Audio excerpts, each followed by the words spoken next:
Okay, so I motivated why we have batchers and why we have a texture packer. Um,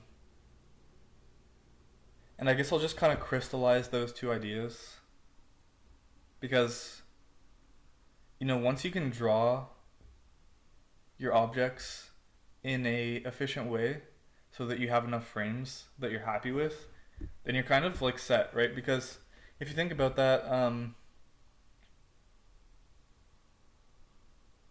you want to make games if you're like me. So I'm assuming, a lot of things here, but for me, I just want to make games that run fast and efficiently and, get the frames I want. Um,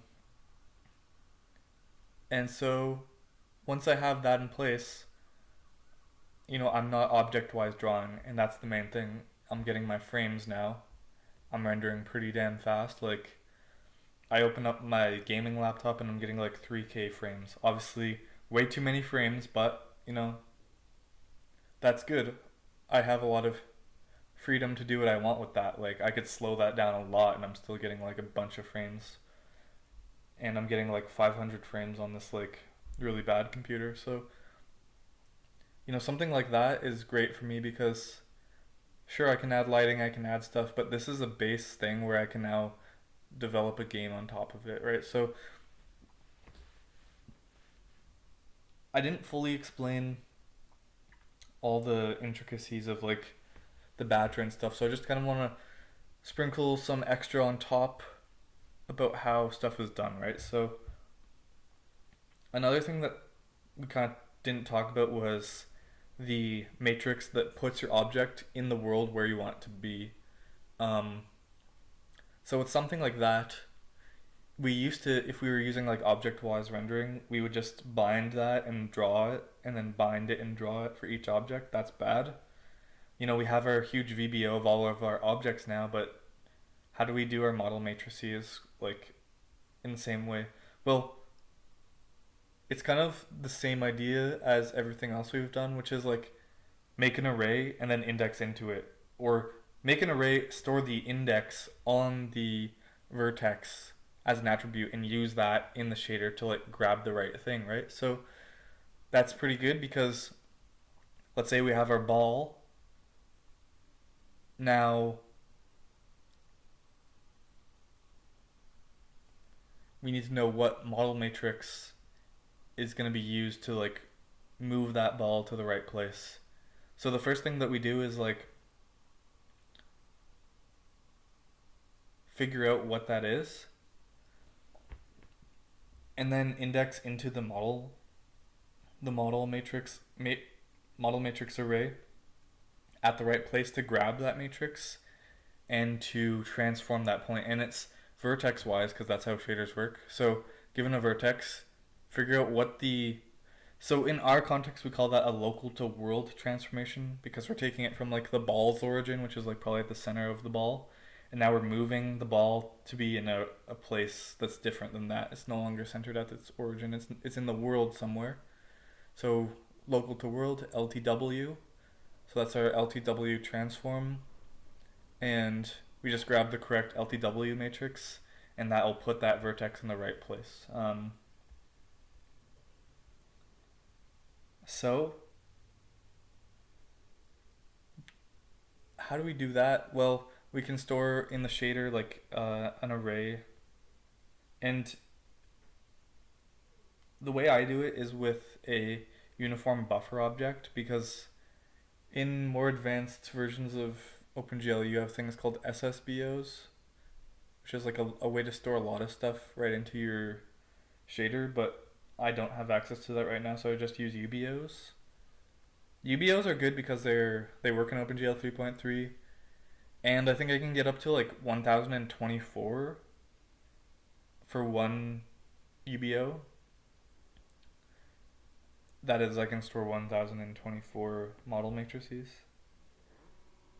Now that's like not really enough sometimes if you're doing a lot of stuff, but the great thing is you can just make more of those UBOs. I've tested up to like 15, so you have up to like 15,000 objects you can render, and I think for all purposes that I would ever have, That's a good upper bound for me. I think if I had more than that, which I probably wouldn't, I would just use like occlusion culling. Like I'm not doing some particle simulations here. Like I'm just not. So that's fine for what I do. Um, anyways, so there's ways to get like more objects if you need them, but actually my game just runs fine with like 1024 objects. Like particle emitters kind of like make it a little sketch, but like I haven't gone I haven't used like 80% of I think 80% might have been like the most I've ever used. But yeah, so you have your model matrices going in there, and so you kind of like crystallize how you want to draw your things around the world, right? So you have your object. It has a matrix which tells it where it needs to be and like its orientation and stuff. And I mean that's pretty much it, right? So that's a transformed thing, right? So that kind of like gets me to like how we kind of talked about objects and stuff. Like the fundamental drawable thing is like the draw data plus the matrix that tells you where it should be with its orientation. That's like almost all you need a lot of the time. And yeah, so I kind of called that a TIG.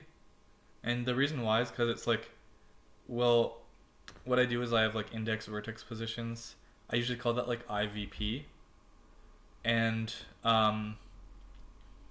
so I use ASSIMP to import my things. And what that usually gives back is like a collection of meshes. So like if you had a hamburger, you get like a mesh with top, middle, sandwich, in the bottom. And it's not really combined there in that context. Um,